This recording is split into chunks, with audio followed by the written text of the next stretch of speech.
ہمارے لیے خوش قسمتی کی بات ہے اور باعث فخر کی بات ہے کہ مفتی طارق مسعود صاحب جو اسٹیج پہ بیٹھے ہوئے ہمارے ساتھ انشاءاللہ حج پہ بھی ہوں گے. تو حج پہ بھی انشاءاللہ ہم ان سے فائدہ اٹھاتے رہیں گے. اور اللہ نے جو ان کو کمال دیا ہے بات کرنے کا، علم کی دولت دی ہے، اسے انشاءاللہ فائدہ اٹھائیں گے. ابھی بھی میں نے ان سے ریکویسٹ کی ہے کہ اگر مقصد حج کے اوپر 10 سے 15 منٹ بات کر لیں تو انشاءاللہ ہم سب کے لیے فائدے کی چیز ہوگی انشاءاللہ تعالیٰ. تو میں مفتی صاحب سے کہوں گا کہ تھوڑی سی بات فرمائیں. جزاک اللہ.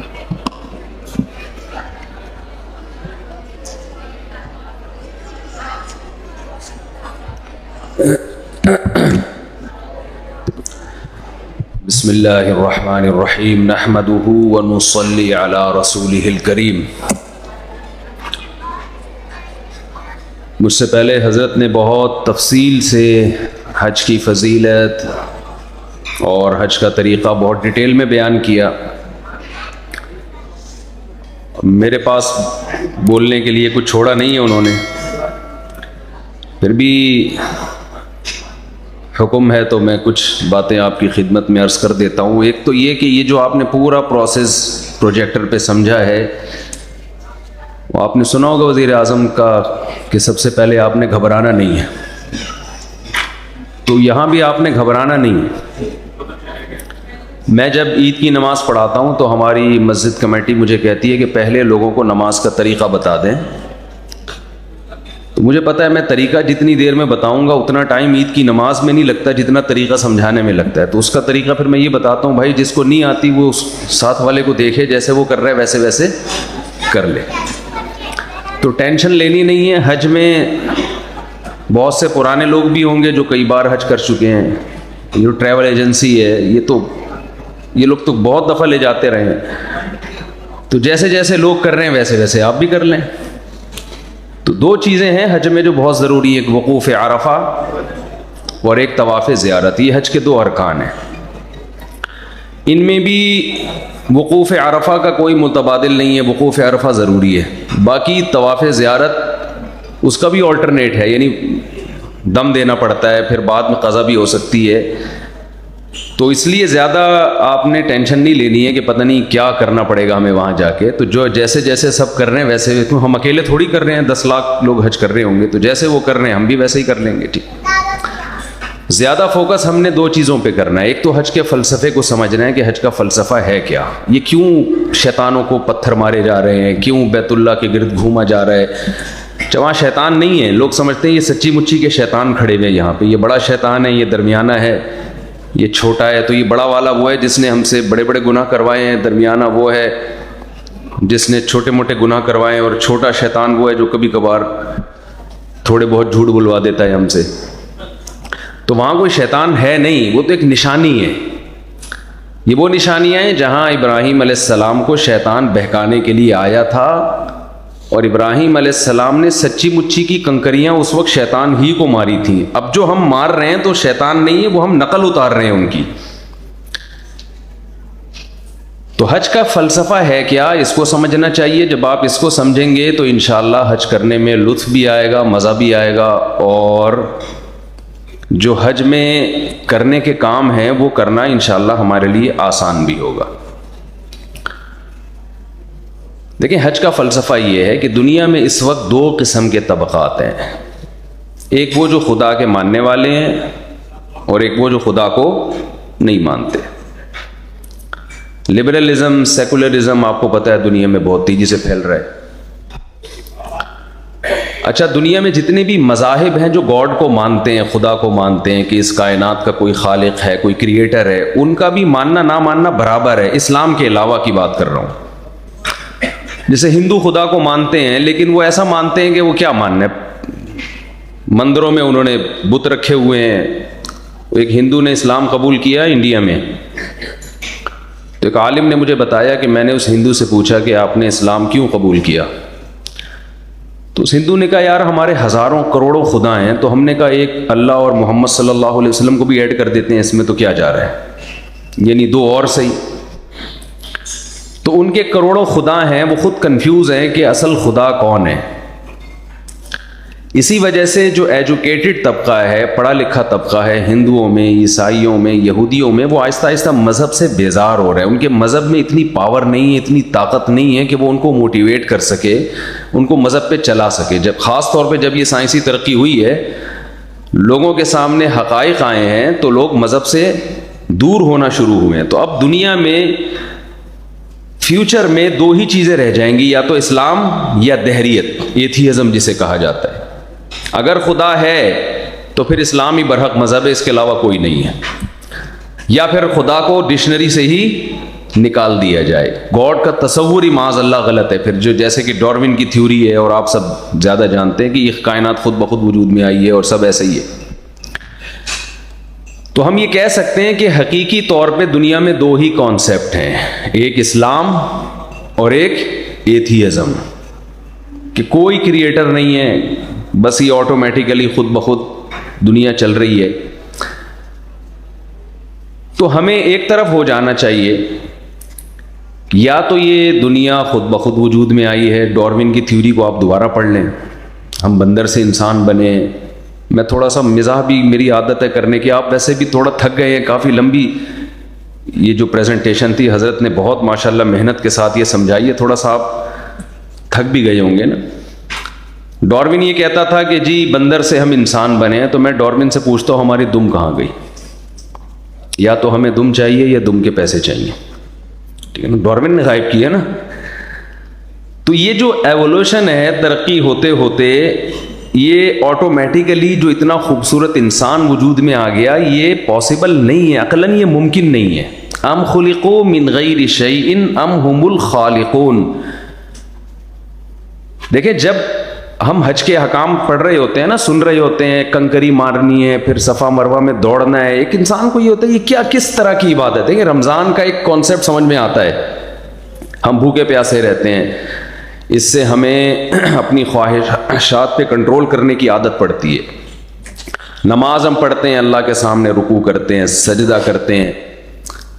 دنیا کے ہر مذہب میں عبادت ہوتی ہے اور یہی طریقہ ہوتا ہے عبادت کا، رکوع اور سجدہ. تو نماز بھی، لیکن حج اکثر ہمارے لبرل اور سیکولر طبقے کو حج سمجھ میں نہیں آتا. تو شروع سے کچھ چیزیں سمجھیں گے تو پھر حج بھی انشاءاللہ سمجھ میں آئے گا. تو ام خلقوا من غیر شیء ام هم الخالقون. قرآن نے اللہ کے وجود کو ثابت کرنے کے لیے ایک سوال اٹھایا ہے کہ کیا تم خود سے وجود میں آئے ہو، آٹومیٹیکلی وجود میں آئے ہو، یا تمہیں کسی نے، یا تم نے خود اپنے آپ کو بنایا ہے. ظاہر ہے ہم نے خود اپنے آپ کو نہیں بنایا. میں ایک چھوٹی سی مثال دے کے آگے چلتا ہوں. میرے سامنے اگر یہاں گلاس رکھا ہوا ہو، کانچ کا، شیشے کا گلاس ہے، اور تقریر کرتے کرتے میرا ہاتھ اس گلاس پہ لگے اور وہ نیچے گر کے ٹوٹ جائے، آپ مجھ سے پوچھیں گے مفتی صاحب آپ نے یہ گلاس کیوں توڑا؟ فرقان بھائی تو لازمی پوچھیں گے.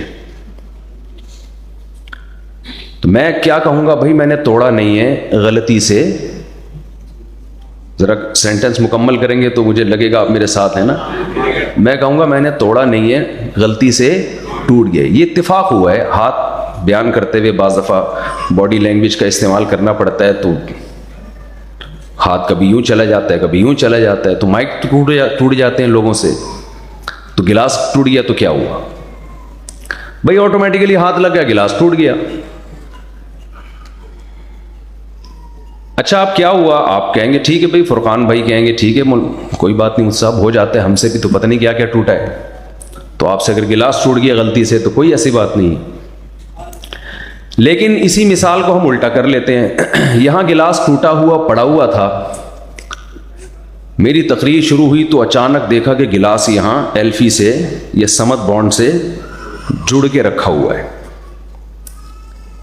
فرقان بھائی کہہ رہے ہیں مفتی صاحب یہ تو یہاں ٹوٹا ہوا تھا، میں نے بندہ بھی بلایا جوڑنے کے لیے، وہ تو آئے نہیں، اور یہ کیسے جڑ گیا؟ یہ تو آپ کے علاوہ تو یہاں کوئی تھا نہیں.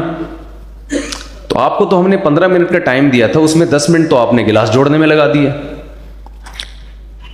میں جواب میں یہ کہہ سکتا ہوں کہ میں نے جوڑا نہیں ہے، غلطی سے جڑ گیا ہے. یہ جواب درست، یہ مان لیں گے؟ ذرا آپ میرے ساتھ دیں گے نا تو مجھے خوشی ہوگی نا. یہ مان لیں گے دلیل آپ؟ یہ کہہ رہے ہیں بھائی چیزیں غلطی سے ٹوٹ سکتی ہیں، آٹومیٹیکلی جڑ نہیں سکتی. میں کہتا ہوں آپ کو ڈارون کی تھیوری کا نہیں پتا یار. آپ لوگوں کو حج کروا رہے ہو اور آپ نے سائنس نہیں پڑھی ہے لگ رہا ہے. ڈارون یہ کہتا ہے کہ کروڑوں سال میں انسان جڑ کے بن کے آ سکتا ہے، تو گلاس نہیں جڑ سکتا.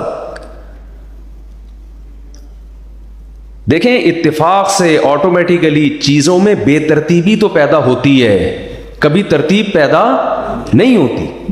کل میرا جمعے کا بیان تھا، میں نے ایک مثال دی، اس میں مرغی انڈوں پہ بیٹھتی ہے، 10-12 انڈے دینے کے بعد نا وہ انڈوں پہ بیٹھ جاتی ہے، 21 دن تک بیٹھی رہتی ہے، پھر ان انڈوں کو گھماتی بھی ہے چونچ سے. اس کو پتا ہے کہ گھماؤں گی تو چوزے نکلیں گے. یہ مرغی کا جو چھوٹا سا دماغ ہے، یہ ہارڈ ویئر ہے. یہ اتنی پیچیدہ مشین کروڑوں سال میں کیسے وجود میں آ گئی؟ اور اس کے اندر یہ جو انسٹالیشن ہوئی ہے کہ اس کو یہ سمجھ ہے کہ میں نے 21 دن تک بیٹھنا ہے ان انڈوں پہ اور ان کو اپنی چونچ سے گھمانا بھی ہے تاکہ چاروں طرف سے ٹیمپریچر ملے ان کو. یہ سافٹ ویئر ہے. ایک معمولی سا سافٹ ویئر کسی کمپیوٹر میں آٹومیٹیکلی کھربوں سال میں بھی خود بخود انسٹال نہیں ہو سکتا. تو مرغی کے دماغ میں ایسا سافٹ ویئر کہاں سے آ گیا؟ اس کو یہ سمجھ کہاں سے آ گئی؟ بکری کا بچہ پیدا ہوتے ہی تھنوں کی طرف لپکتا ہے، اسے ماں کے پیٹ میں کون سکھا رہا ہے؟ بچہ پیدا ہوتا ہے، اللہ ماں کی چھاتیوں میں دودھ پیدا کر دیتا ہے فوراً. یہ ایسا عظیم اتفاق. دیکھیں ایک لوہا کھربوں سال میں پڑے پڑے تلوار یا تیر نہیں بن سکتا. یہ ایک سیل جو اتنی پیچیدہ مشین ہے، اتنی پیچیدہ ساخت ہے اس سیل کی، جو انسانی اکائی ہے، انسان کی پہلی یونٹ ہے، وہ وجود میں آ جائے اور اتنے زبردست طریقے سے جڑ جائے کہ ادھر آپ کے آنکھوں میں بینائی آ جائے، کانوں میں سننے کی طاقت آ جائے، دماغ میں سوچنے کی طاقت آ جائے، دل پمپنگ کر رہا ہے، ایک ایسی موٹر ہے جو بلڈ کو سرکولیٹ کر رہا ہے. یہ کھربوں سال میں بھی آٹومیٹیکلی نہیں ہو سکتا، یہ ناممکن ہے. ایک چھوٹا سا گلاس کھربوں سال میں جڑ نہیں سکتا، ٹوٹ سکتا ہے، تو انسان کیسے وجود میں آ سکتا ہے؟ خیر یہ ایک الگ ٹاپک ہے، اس پر ہم انشاءاللہ سفر میں آپ کے ساتھ ہوں گے اور آپ سے ہماری گپ شپ انشاءاللہ رہے گی. تو آپ نے سب سے پہلے یہ کانسیپٹ کلیئر کرنا ہے کہ ہم بنے نہیں ہیں، ہمیں بنایا گیا ہے. اب جو یہ مانتے ہیں نا کوئی کریٹر ہے، بہت سے گورے بھی مانتے ہیں کہ خدا کا وجود ہے، بہت سے سائنٹسٹ بھی مانتے ہیں یہ کائنات خود سے وجود میں نہیں آئی، لیکن وہ اللہ کو ماننے کے بعد نا اس اللہ کی کسی حقوق کے قائل نہیں ہے. کہتے ہیں گاڈ کا بندوں سے کوئی ریلیشن نہیں ہے. اسلام نے یہ بتایا، قرآن نے یہ بتایا کہ خدا پیدا کر کے بھول نہیں گیا ہے. جب اس نے پیدا کیا ہے نا تو وہ انسان کے بہت زیادہ قریب ہے. کچھ کام ایسے ہیں جن سے وہ خوش ہوتا ہے، کچھ کام ایسے ہیں جن سے وہ ناراض ہوتا ہے. انگریز کا گاڈ سے کیا تعلق ہے؟ جب کوئی ٹینشن ہوگی تو کہے گا او مائی گاڈ. اس کے علاوہ ان کا گاڈ سے کوئی ریلیشن، بولے نا یار کی نہیں، وہ کوئی ریلیشن نہیں. انگریز میں او مائی گاڈ، بس ٹینشن میں گاڈ کو یاد کرنا. ان سے کہو کہ گاڈ نے زنا کو حرام قرار دیا، وہ کہتے ہیں یار یہ یو ایس اے کے قانون کو ہم دیکھیں گے، آسٹریلیا کے لا کو، یورپ کے لا کو دیکھیں گے، گاڈ کا لا ہمیں نہیں بتایا کرو. یہ پرانے دور کی پرانی کہانی ہے، پرانے قصے. ان سے کہا جائے کہ ماں باپ کا یہ حق ہے کہ ان کے اولڈ ہاؤس میں آپ جمع نہ کرائیں. وَلَا تَقُلْ لَهُمَا اُفٍّ. خدا کہتا ہے کہ ماں باپ کو اف کرنے کی اجازت نہیں ہے. گھر سے نکال کے اولڈ ہاؤس میں لے جانا تو بہت دور کی بات ہے. گورا آپ کی اس لاجک کو نہیں مانتا. وہ کہتا ہے یار انہوں نے اپنی لائف کو انجوائے کیا، جوانی گزار دی، اب ان کے بڑھاپے کی وجہ سے ہم کیوں ٹینشن اٹھائیں؟ جب گورنمنٹ نے ادارے بنائے ہوئے ہیں، ہمارے ٹیکس سے گورنمنٹ ان کو پالے گی، تو ان کو سائڈ پہ کرو. ان سے کہا جائے خودکشی حرام ہے. وہ کہتے ہیں جب ہمیں زندگی کا کوئی فائدہ نہیں ہے، ٹینشن ہی ٹینشن ہے، تو بہتر نہیں گولی مار کے اپنے آپ کو ہم ہلاک کر لیں. امریکہ میں ایک ڈاکٹر ہے، ہمارے ریلیٹیو نے بتایا، ان کا نام ہی ڈاکٹر ڈیتھ ہے.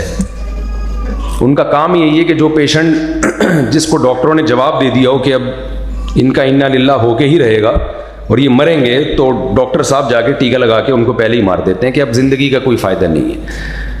اللہ نے کیا کہا؟ مصیبت جتنی بھی ہو، ٹینشن جتنی بھی ہو، جب تک اللہ کی طرف سے آپ کو موت نہیں ملتی، آپ نے خود سے اپنے آپ کو مارنا نہیں ہے. بہت سارے احکام ہیں. گورا کہتا ہے آپ کا مال ہے، آپ کی مرضی، آپ اپنی اولاد میں دو، آپ اپنی بیوی بچوں کو دو، والدین کو دو، نہیں دو کتے کے نام کر کے چلے جاؤ، پڑوسیوں کو دے دو، گورنمنٹ کو دے دو، یہ آپ کی مرضی ہے. اسلام نے کہا نہیں. اللہ نے کہا یہ رشتے اللہ نے بنائے ہیں، یہ انسانوں نے نہیں بنا ہے. یوصیکم فی اولادکم للذکر مثل حظ الانثیین. اللہ تمہیں پہلے وصیت کر رہا ہے, قانون سازی کر دی, تم مرو گے تو تمہاری وراثت لازمی تمہاری اولاد میں جائے گی. وَلَكُمْ نِصْفُ مَا تَرَكَ أَزْوَاجُكُمْ إِن لَّمْ يَكُن لَّهُنَّ وَلَدٌ. تمہاری زوجہ کا انتقال ہو گیا, جو کہ اکثر ہوتا نہیں الحمدللہ. اللہ کا فضل ہے, خواتین یہاں بیٹھی ہیں, ناراض نہ ہو, یہ بڑی خوشی کی بات ہے کہ نہیں ہوتا الحمدللہ. مرد دنیا سے اکثر پہلے جاتے ہیں, یہ میں خوشی سے کہہ رہا ہوں, واقعی کوئی خواتین ٹینشن نہ لیں.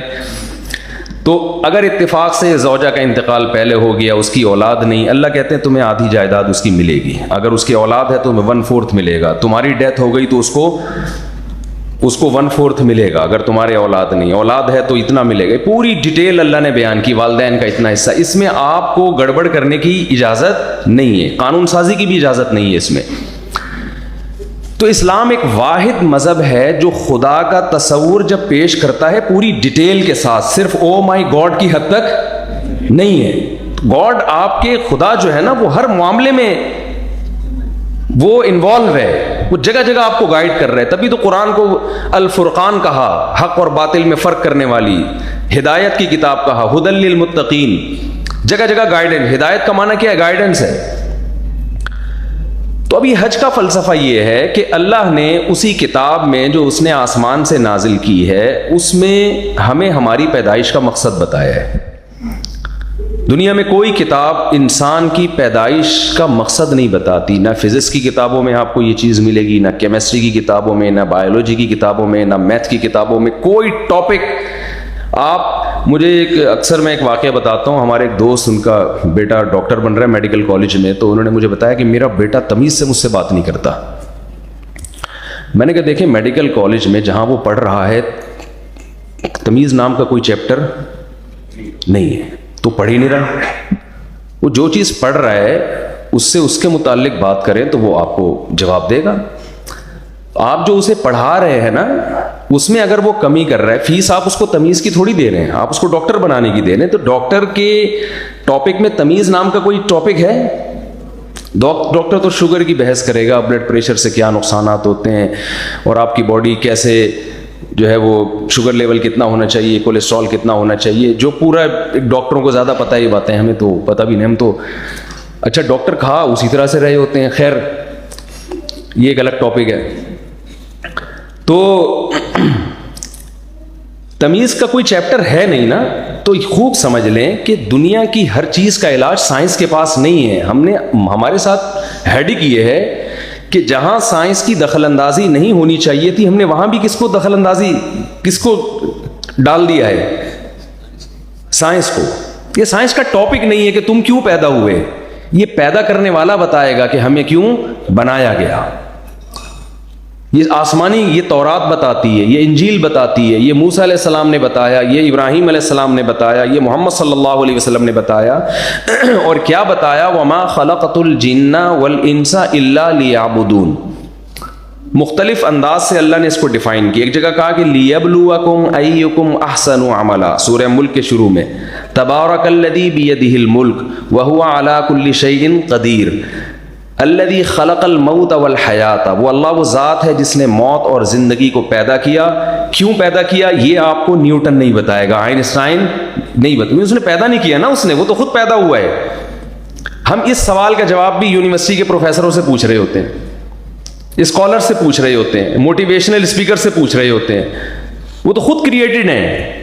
تو کریٹر کہہ رہا ہے میں نے پیدا کیا لیبلوکم ایکم احسن عملا, تاکہ تمہیں آزماؤں کہ تم میں عمل میں کون اچھا ہے. میں سمجھا پا رہا ہوں اپنی بات؟ میں یہ دیکھنے کے لیے پیدا کیا اچھا عمل کون کرتا ہے اور برا عمل کون کرتا ہے. جو اچھا ہوگا اس کو جنت کی صورت میں بدلہ ملے گا, جو برا ہوگا اس کو جہنم کی صورت میں سزا ملے گی. پھر اچھے اور برے کو خود ڈیفائن کیا اس نے, یہ بھی لوگوں کے ہاتھ میں نہیں چھوڑ دیا. ورنہ گورے جو ہیں ان کی 10 گرل فرینڈز ہوتی ہیں, وہ اس کو بھی برا نہیں کہہ رہے ہوتے. اور ہمارے ہاں لوگ, ہمارے یہاں اچھائی کی ڈیفینیشن الگ ہے, ان کے یہاں الگ ہے. تو اللہ نے اچھے اور برے کو ڈیفائن کیا. ہم سفر میں ساتھ رہیں گے تو انشاءاللہ اس پہ ہماری بحث چلتی رہے گی. اچھا کیا ہے, برا کیا ہے, اچھائی کسے کہتے ہیں, برائی کسے کہتے ہیں. تو دوسری جگہ اللہ نے فرمایا اسی بات کو دوسرے انداز سے تعبیر کیا، وما خلقت الجن والانس الا لیعبدون، میں نے انسان اور جنات کو صرف اپنی عبادت کے لیے پیدا کیا. یعنی اللہ نے اس میں بتا دیا کہ اچھائی یہ ہے کہ جو میرا غلام بن کے زندگی گزارے، برائی یہ ہے کہ جو میرا غلام بن کے زندگی نہیں گزارے. اپنی منمانی، جس کو ہمارے ہاں شاید کوئی پٹھان بیٹھے ہوئے ہیں وہ اس کو سمجھیں گے اخپل طریقے سے زندگی گزارے. پشتو میں کہتے ہیں نا، کوئی ہیں پشتو اسپیکنگ بھائی یہاں پہ، اخپل ہی کہتے ہیں نا. اخپل اسٹائل سے زندگی گزارے گا تو ہمارا غلام نہیں ہے. جو میرے بتائے ہوئے طریقے سے زندگی گزارے گا تو وہ کیا ہے؟ وہ میرا غلام ہے. تو حج اصل میں عبودیت، غلامی کو سکھانے اور اس کی ٹریننگ کا ایک بہترین ذریعہ ہے. غلام کو کیوں کرنے کا غلام کے پاس آپشن نہیں ہوتا کہ یہ مجھ سے کیوں کروایا جا رہا ہے. دیکھیے جو ذی الحجہ کے ایام ہیں نا، ان میں اکثر عبادتیں ایسی ہیں جن کی بظاہر کوئی لاجک نہیں ہے. یہ صرف یہ ٹریننگ دینے کے لیے جیسے جیسے کہا جا رہا ہے ویسے ویسے کر لو. اب اگر تم اپنے آپ کو غلام سمجھو گے، آپ نے دیکھا ہوا فوج میں جب ٹریننگ ہوتی ہے نا ISSB کی، اس ٹریننگ کے بعد جب کیڈٹ بھرتی ہوتے ہیں، بلکہ ٹریننگ اس کے بعد ہوتی ہے ISB کے سلیکشن کے بعد، تو اس میں بعض دفعہ فوجی یہ بھی جو آفیسر ہے نا وہ خام خواہ کے کام فوجیوں سے لے رہے ہوتے ہیں. جاؤ یہ بالٹی وہاں رکھ کے آؤ. وہ بیچارہ وہاں رکھ کے آتا، کہہ رہے واپس اٹھا کے لے آؤ. وہ واپس اٹھا کے لے آتا ہے. یہ ٹریننگ اس سے کیوں کروائی جا رہی ہے؟ اس کو کیوں کی اجازت نہیں ہوتی. آپ کے کوئی ریلیٹو ہوں فوج میں تو آپ ان سے پوچھیں. یہ ٹریننگ اس لیے کروائی جا رہی ہوتی ہے کہ اگر یہ جو ماتحت فوجی ہے اس نے کیوں سیکھ لیا نا تو یہ جنگ کے میدان میں تنگ کرے گا پھر.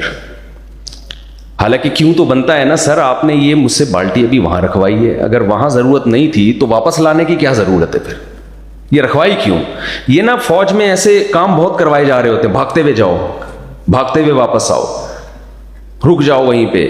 یہ ٹریننگ کیوں کروائی جاتی ہے کہ جنگ کے موقع پر ان میں اطاعت کا جذبہ ہو. ایسا نہ ہو کہ جنگ میں جب فائر کا آرڈر دیا جا رہا ہے تو یہ اپنے آفیسر سے آ کے پوچھ رہے کہ میں فائر کیوں کروں. اب یہ فوجی نا ان کو آفیسر ان کو گھنٹہ بیٹھ کے نقشے سمجھا رہا ہوگا، ایکچولی وہاں سے حملہ ہو رہا ہے تو یہاں سے ہو رہا ہے تو آپ کو یہاں بٹن دبانا چاہیے، تو اس سے جنگ ہار جائیں گے ہم.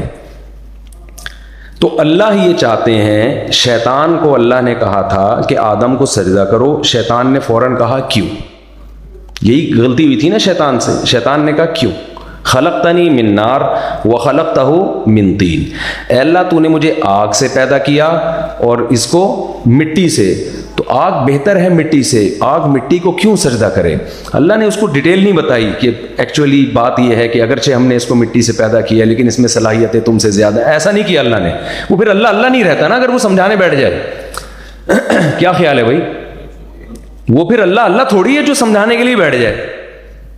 اللہ نے کہا بھائی سجدہ کرو، اس نے کہا میری سمجھ میں نہیں آ رہا، تو اللہ نے سمجھانے کی کوشش نہیں کی. اللہ نے کہا نکل جا میرے دربار سے، نکل جا میرے دربار سے. تو شیطان کو پھر بھی بات سمجھ میں نہیں آئی، پھر بھی کیوں پہ اب تک کیوں پہ اٹکا ہوا ہے وہ. ٹھیک ہے نا، کس پہ اٹکا ہوا ہے؟ کیوں کروں میں پرانا بھی ہوں، میں زیادہ عبادت گزار بھی ہوں، اور مجھے آگ سے بنایا، اسے مٹی سے بنایا. یہ میرے سامنے جیسے آفس میں نیا امپلائی آئے، اس کی تنخواہ زیادہ ہو تو پرانے والے کو غصہ آتا ہے کہ نہیں آتا؟ سر یہ جونیئر ہے مجھ سے، آپ میری کوالیفیکیشن دیکھیں، یہ میٹرک پاس آیا ہے، مجھے 50,000 مل رہے ہیں، اس کو لاکھ روپے مل رہے ہیں.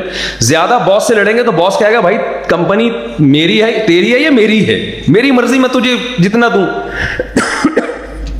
باس تو پھر بھی شاید بیٹھ کے سمجھانا شروع کر دے، مگر اللہ سمجھانا نہیں چاہتے. اس لیے نہیں چاہتے کہ پھر غلام تو نہیں ہوئے نا، یہ تو تم خدا ہو گئے، ہم تمہارے غلام ہو گئے، ہم تمہاری معاذ اللہ مخلوق ہو گئے. تو جیسے شیطان کے پاس کیوں کا آپشن نہیں تھا، ایسے ہی اللہ تعالیٰ نے، دیکھیں ہمیں اسلام میں جتنی عبادتیں دی ہیں نا ان کی لاجک آسانی سے سمجھ میں آ جاتی ہے. نماز ہر مذہب میں ہوتی ہے، روزہ میں ہماری باڈی کا فائدہ ہے، بہت ساری چیزیں ہیں، صلہ رحمی ہے، والدین کے ساتھ اچھا سلوک ہے، بیوی بچوں کے ساتھ محبت ہے، یہ سب چیزیں ان کی لاجک ہے. دنیا میں ہر قوم کہتی ہے ایسا ہونا چاہیے. کچھ کام اللہ ہم سے ایسے کرواتے ہیں جو یہ بتانے کے لیے کہ تم اپنے آپ کو میرا غلام سمجھتے ہو یا نہیں سمجھتے، ان میں قربانی ہے. آپ دیکھیں بقرعید پہ جو قربانی ہوتی ہے، لبرل لوگ بہت چیختے ہیں کہ یار یہ کیا ہے، لاکھوں لاکھوں روپے کے جانور لا کے ایک ہی دن میں کروڑوں جانور کاٹ دیتے ہو. یہ گوشت اگر اسٹور ہوتا پورے سال کٹتا کتنا فائدہ ہوتا، گوشت کی قیمتیں نیچے آتی ہیں. یہ سب لاجک کی باتیں ہوتی ہیں. لیکن ہمارے نبی صلی اللہ علیہ وسلم نے جب صحابہ نے پوچھا نبی سے کہ قربانی کیا ہے، آپ نے ایک جملہ کہہ کے ان تمام اعتراضات کا جواب دے دیا. صحابہ نے پوچھا یا رسول اللہ یہ قربانی کیا ہے؟ آپ نے فرمایا سنت ابیکم ابراہیم، تمہارے باپ ابراہیم کی سنت. ابراہیم نے تو بیٹا ذبح کیا تھا نا، اس کی کوئی لاجک بنتی ہے؟ بھائی بیل کاٹ رہے ہیں، جتنا یہ اللاجیکل ہے نا کہ گوشت مہنگا ہو جائے گا، خام خامے آپ جانوروں پہ ظلم کر رہے ہو، یہ کر رہے ہو، وہ کر رہے ہو، اس سے زیادہ اللاجیکل یہ ہے کہ ایک معصوم بچے کو جو اللہ کی طرف سے گفٹ تھا، ابراہیم علیہ السلام سے اللہ نے قربانیاں لیں، اس کے بدلے میں گفٹ دیے اسماعیل علیہ السلام، جو گاڈ گفٹڈ تھا، جو معصوم تھا، ابھی وہ شرعی احکام کا مکلف نہیں تھا، اور باپ کو حکم دیا جا رہا ہے ان کو کیا کر دو، مینا میں لے جا کے ذبح کر دو. اس سے زیادہ اللاجیکل کام کوئی ہو سکتا ہے؟ ابراہیم علیہ السلام نے ایک دفعہ بھی نہیں کہا کہ اللہ اس بچے کا تو قصور نہیں ہے، کچھ اور کہہ دیتا مجھے میں وہ کر لیتا، اگر کٹوانا ہی تھا دیا کیوں؟ کچھ بھی نہیں. تو ہمارے نبی نے بتایا کہ یہ قربانی کیا ہے، کہ تمہارے باپ ابراہیم کی سنت ہے.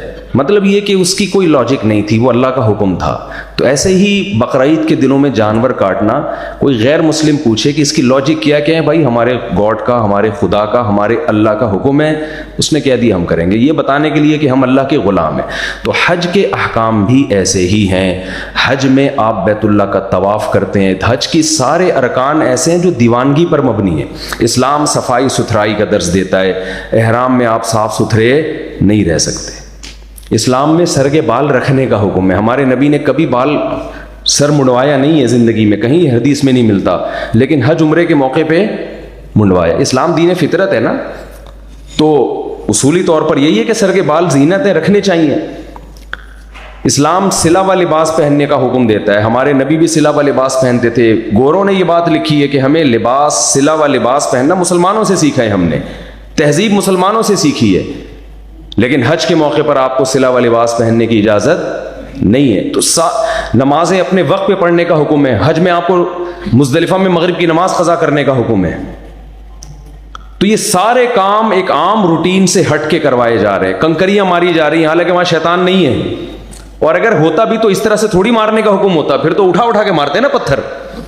آپ کا کوئی دشمن آپ کے سامنے آئے تو آپ کنکریاں ایسے ماری جاتی ہیں نا، وہ آپ بتائیں گے مولانا صاحب آپ کو انشاءاللہ، تو بتایا ہوگا بلکہ انہوں نے. تو اگر واقعی ہے تو پھر تو اٹھا کے مارو. لیکن کیا ہے، یہ تمام کام صفا اور مروہ پہ دوڑ رہے ہیں. حضرت ہاجرہ دوڑی تھی، اس کی تو کوئی لاجک تھی نا، بچہ پیاس سے بلک رہا تھا. ہم جو دوڑ رہے ہیں اس کی کیا لاجک ہے؟ سوائے نقل کے اور کچھ بھی نہیں ہے. تو یہ ساری ٹریننگ ہمیں کروائی جا رہی ہے کہ کچھ دیوانہ پن بھی، مجنون پن بھی اپنے اندر پیدا کرو. ایک شعر سنا کے بس اپنی بات کو ختم کرتا ہوں. لیلا مجنو کے واقعات قصے آپ نے بہت سنے ہوں گے نا. مجنو کیا کرتا تھا، لیلا جہاں رہتی تھی نا، تو پہلے زمانے میں محبوبہ تک پہنچنا آسان کام نہیں تھا. پردے کا ماحول تھا، مردوں کے پہرے ہوتے تھے. مجنون دیوانہ ہوا تھا لیلا پر. تو وہ لیلا کے گھر کے قریب جا کے جو گلی محلے کی دیواریں تھیں نا، ان کو چومنا شروع کر دیتا تھا، اور چکر بھی لگاتا تھا. کبھی اس گلی سے نکل کے وہاں جا رہا ہے، وہاں سے نکل کے یہاں آ رہا ہے. تو لوگ اسے کہتے تھے بے وقوف آدمی، اینٹوں کو چوم رہا ہے، دیواروں کو چوم رہا ہے، اور بار بار یہاں سے وہاں، وہاں سے یہاں. تو اس نے شعر میں یہ بات سمجھائی، کہتا ہے امر من الدیار دیاری لیلا اقبل ذا الجدار وذا الجدار وما حب الدیار شغفن قلبی ولکن حب من سکن الدیار. کہتے ہیں لوگوں میں پاگل نہیں ہوں جتنا تم مجھے بے وقوف سمجھتے ہوں، مگر اتنا نہیں ہوں جتنا سمجھ رہے ہو. میں جو در و دیوار کے گرد چکر لگا رہا ہوں اور در و دیوار کو چوم رہا ہوں، خدا کی قسم ان دیواروں میں کچھ بھی نہیں رکھا. مجھے ان دیواروں سے محبت نہیں ہے. جو مجھے تانے دے رہے ہو نا، اینٹوں سے اور گارے سے اور چونے سے محبت کر رہے ہیں، نا، ان دیواروں کی نسبت میری محبوبہ کی طرف ہے. اس میں محبوبہ رہتی ہے، اس محبوبہ کی وجہ سے اس گلی اور ان دیواروں سے مجھے محبت ہے. تو حج کا فلسفہ اس عاشق نے اپنے ایک شعر میں سنا دیا. ہمیں بھی بیت اللہ سے بذات خود کوئی لگاؤ نہیں ہے، وہ تو پتھر کی اینٹیں ہیں. ہم جو اس کا طواف کرتے ہیں اور بوسہ لیتے ہیں اور ملتزم کو کے غلاف کو پکڑ کے روتے ہیں، تو یہ صرف اس لیے ہے کہ اس کی نسبت کس کی طرف ہے؟ اللہ کی طرف. آج اللہ کہہ دے یہ میرا گھر نہیں ہے، ہماری نظر میں کوئی ویلیو نہیں رہے گی بیت اللہ کی. آج اللہ کہہ دے، ظاہر ہے نہیں کہے گا، اس نے تو قیامت تک کے لیے اس کو اپنا گھر بنا دیا ہے. تو ہمیں صفا اور مروہ سے بذات خود کوئی لگاؤ نہیں ہے. ہمارے رب نے کہہ دیا کہ میری ایک بندی تھی جو یہاں قربانی دی اس نے، اور اس نے صفا مروہ میں دوڑ لگائی، تو تمہارا حج قبول نہیں ہوگا جب تک اس کی نقل نہ اتارو. تو یہ ساری دیوانگی ہے، بیت اللہ کے گرد گھومنا اور صفا مروہ کے چکر لگانا اور جا کے کنکریاں مارنا، وقوف عرفہ کا طواف. کیسے ہے نا کہ یہاں سے پہلے منی جانا ہے. کیوں جانا ہے بھائی؟ نبی صلی اللہ علیہ وسلم گئے تھے. پھر منی سے عرفات جانا ہے. کیوں جانا ہے بھائی؟ اللہ کے نبی گئے تھے یہ بتانے کے لیے کہ اللہ کا حکم ہے یہ. پھر عرفات سے پورا 10 لاکھ 11 لاکھ 12 لاکھ کا مجمع مزدلفہ کی طرف جا رہا ہوتا ہے، ایسے چیونٹیوں کی طرح، جیسے بہت رش ہوتا ہے. آپ نے دیکھا ہوگا جنہوں نے پہلے حج کیا ہے، اتنا رش، اتنا کراؤڈ. وہ سارا مزدلفہ بھاگ رہا ہے کہ بس فجر سے پہلے میں وہاں پہنچ جاؤں. کیوں بھاگ رہا ہے بھائی؟ کیا ہے وہاں پہ؟ کیا مٹھائی بٹ رہی ہے وہاں پہ؟ کیا بالو شاہی بٹ رہی ہے؟ کیا ہو رہا ہے وہاں پہ؟ اس لیے کہ کس کا حکم ہے؟ اللہ کا حکم ہے. پھر وہاں سے سارے کنکریاں مارنے کے لیے جا رہے ہیں. بھائی کیوں اتنی جلدی؟ کیا ہے تمہیں؟ کس کا حکم ہے بھائی؟ اللہ کا. تو یہ ٹریننگ کروائی جاتی ہے کہ اللہ کے بندے بن جاؤ اور پھر ساری زندگی کیا بن کے زندگی گزارو؟ اللہ کے بندے بن کے زندگی گزارو. تو جو اللہ کا بندہ بننے کے تصور سے جائے گا وہ بندہ، پنجاب میں کہتے ہیں نا بندہ بن بندہ، سنا ہوگا آپ لوگوں نے. تو جو بندہ بننے کے تصور سے جائے گا وہ بندہ بن کے آئے گا، اور جو ویسے ہی جائے گا کہ چلو یار ایک اسلام کا رکن پورا ہو جائے، تو جیسا جائے گا ویسے کا ویسا واپس آئے گا. جیسے کہ ہم میں بہت سارے لوگ میرے جیسے نالائق ہوتے ہیں، وہ جس طرح جاتے ہیں ان میں کوئی تبدیلی نہیں آتی، ویسے کے ویسے ہی واپس آ جاتے ہیں. دوبارہ سے وہی گناہ شروع ہو جاتے ہیں. جس نے وراثت کھائی ہے وہ وراثت نہیں دیتا، جس کو فحش چیزوں کی عادت ہے وہ فحاشی میں پڑا ہوا ہے، جس کو پینے پلانے کی عادت ہے وہ اسی میں پڑا ہوا ہے، جو برائیاں ہمارے جو رشوت لے رہا ہے وہ رشوت لیتا رہتا ہے. ان میں کوئی چینجنگ نہیں آتی. کیوں نہیں آتی؟ اس لیے کہ وہ حج کے فلسفے کو سمجھے بغیر جاتا ہے اور ایک رسم کے طور پر وہ حج کو ادا کرتا ہے. تو اگر ہم یہ تصور دماغ میں رکھ کے جائیں گے کہ ہم نے اپنی زندگی کو تبدیل کرنا ہے اور وہاں ٹریننگ کرنی ہے کہ آئندہ اللہ کے حکم کے سامنے ہم کیوں نہیں کریں گے، جیسے جیسے رب کا حکم ہے ویسے ویسے ہم نے کرنا ہے. تو میں حلفیہ کہتا ہوں کہ حج آپ کی زندگی کو مکمل پلٹ سکتا ہے. اللہ تعالیٰ ہمیں سمجھنے کی، عمل کی توفیق عطا فرمائے. جزاکم اللہ. الحمد للہ رب العالمین والعاقبۃ للمتقین والصلاة والسلام علی رسولہ الکریم وعلی آلہ وصحبہ اجمعین. اے اللہ ہمارا یہاں جمع ہونا قبول فرما، جو باتیں ہم نے سنی ان میں کمی کوتاہی کو معاف فرما، اور ان باتوں پر ہمیں عمل کی توفیق عطا فرما. اے اللہ ہم میں سے ہر جنہوں نے بھی حج کا ارادہ کیا ہے ان کے سفر کو آسان فرما. اے اللہ ہماری زندگیوں میں اس سال ہمارے لیے حج کو مقدر فرما، ہماری عمر میں برکت عطا فرما، صحت اور عافیت کے ساتھ حج کی توفیق نصیب فرما، اور حج کی مکمل برکتیں ہمیں نصیب فرما.